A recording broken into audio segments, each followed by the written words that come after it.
when I got the diagnosis, I was no longer free. I was no longer Akinyinka. I was no longer Akinyinka Coyote. I lost me. I lost me. I lost my hair as well. That was when that journey started. I used to have a head full of hair. I did everything under the roof of my hair. I plaited it, I put it in, there used to be this something back then, I don't know if it still exists now, S calls, I used to, yeah. that was good. I had a head full of hair then, but I guess now, having understanding with the stress of the different stages of trauma, I get to understand the hair falling out. And it became a thing, hence the baldhead. Even upon becoming a Christian, I did not find myself immediately, and regrettably, I started living other people's life. And I was doing life according to the way I thought other people wanted it to be. I think I was very fortunate, and I am still very fortunate. Every single one that I've spoken to one time or the other has been extremely supportive. Extremely supportive of me. Some extremely protective of me, and able to just walk that journey with me. There are quite a few people that are protective of me. I mean, you all know yourselves, and I'm thankful for that. I thank you, and I see you. I recognize what you're doing. I think I only ever had that one negative experience, which was the rejection. But outside of that, it's been accommodating, it's been embracing, it's been liberating. Thankfully, like I said, 8 years ago, I found freedom, I found liberty, I rediscovered me. I rediscovered the joy of being me. I was comfortable with me. So the regret disappeared.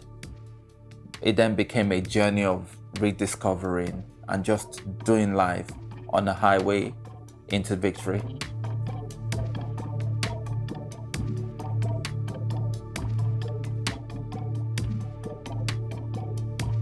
My faith has played a major significant role.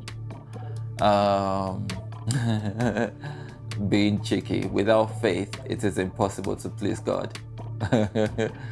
Yeah, but my faith has played a major part in my sustenance on this journey. On the highway to victory, I have learned that there's going to be flood, there's going to be turbulence, there's going to be whirlwinds, there's going to be particles, objects being thrown at you as you're going through the journey. Some road is going to be filled with bumps, some is going to be smooth sometimes. But I'm learning that as I depend on God, as I depend on my faith, I'm able to travel through the journey, through the pain, through the anguish, through the celebration, through the joy. And yeah, it's an ongoing journey. What makes that journey also easier outside of my faith is having the strength of a companion to go with me on that journey. Because sometimes it can be heavy, sometimes it can be depressing, but when you have someone who says to you, it's all right, it's okay, let's go, let's do this, it makes that journey easier. So how has it been? But in recent times, it keeps going higher and high, no matter what the challenge is. I wish I was comfortable to speak to people earlier on. I wish I was comfortable to be able to know that I could have spread my wings and fly. It took me a while to realize that. So I would say, find comfort in who you are. understand yourself, embrace yourself in the pain, allow yourself to grow, allow yourself to grieve, allow yourself to just go through the various different type of emotions. But in the process of you allowing yourself to do that, also surrender to faith, surrender to God, and let God heal you, let God cleanse you, let His words whisper to you, let His words bring comfort. You know, I did that not even knowing who God was. You know, so imagine surrendering to someone you don't know. Imagine surrendering yourself to a journey and a process you had no understanding about. What I mean by that statement is, I grew up in a home that understood Christianity but never really practiced Christianity. I saw my parents go to church, an Anglican church, but church then is not church now that I understand. You know, I grew up, there was a particular auntie that whenever she visited, she would always go into the room for 1 hour just praying in tongues. I, mischievous little child, used to find that very intriguing, and I needed to understand what she was doing, but I had no full understanding of it. Having been in secondary school, I saw those who were Christians as well, and I saw them pray, I saw them spoke, but that was intimidating, you know. But somewhere in there, someone would have spoken to me, someone would have introduced me to Christianity. I can't remember who exactly, and I think that was why I was able, December 01, to kneel by my bed and just say, if you're out there. So I think there's a place of surrendering and just saying, if you're out there, if you do exist, I need you. So no matter what the ailment is, no matter what that disaster had been, there needs to be a process of surrendering and just saying, you know what, take the wheel. Because I can't do this by myself. I still say that prayer. Like, dude, I'm not understanding, but I need you.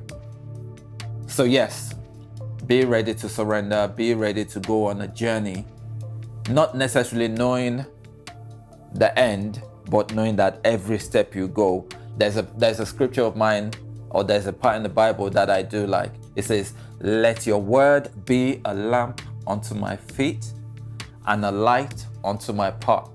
So what that's saying to me is, every step that I take, as I am in His word, there is light. And as I dwell in that word, the path and the light increases. And I'm just saying, find faith, find God, find Jesus, and let the healing continue, and let the light shine onto your path.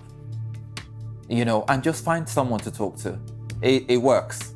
It works. I mean, we will put up some information, you know, how you can get professional help, you know, and if you're in a local church, you know, find someone trusted that you can speak with, you know, and it don't necessarily have to be HIV. It could be cancer. It could be some ailment or the other. It could be mental health, you know.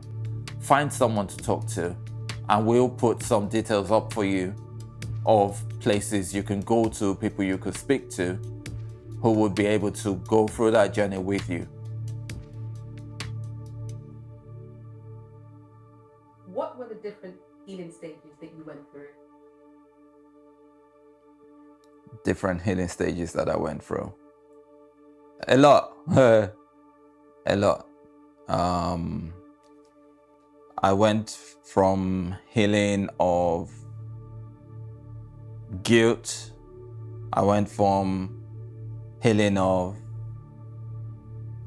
abandonment. I went from healing from regrets, healing from failure, healing from getting it wrong, healing from beating myself up. I went through several different stages. I honestly think I'm still going through healing. 24 odd years on. Every day is a healing process. Having conversation with my kids, healing process. Having conversation with my wife, healing process. Having conversations with those that I talk to, those that I mentor, those that want to have a word or a chat, healing process. You know, I think I say to some sometimes, and I'm like, you know, having a conversation with you is healing me right now. And they're probably looking at me puzzled and, what are you on about? But every day is a healing process for me. Every day I'm getting to rediscover me, re-love myself correctly. Knowing that whatever happened had happened and I'm in a good place now.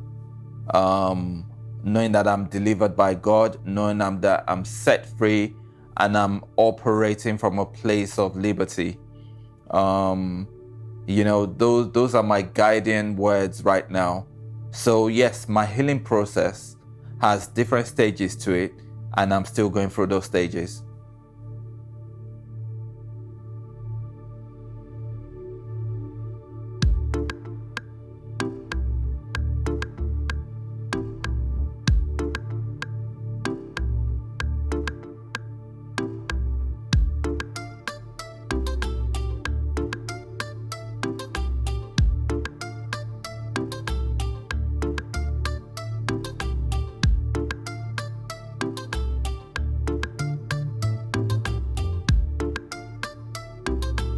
Yeah, that was nice, wasn't it? Yeah, it was.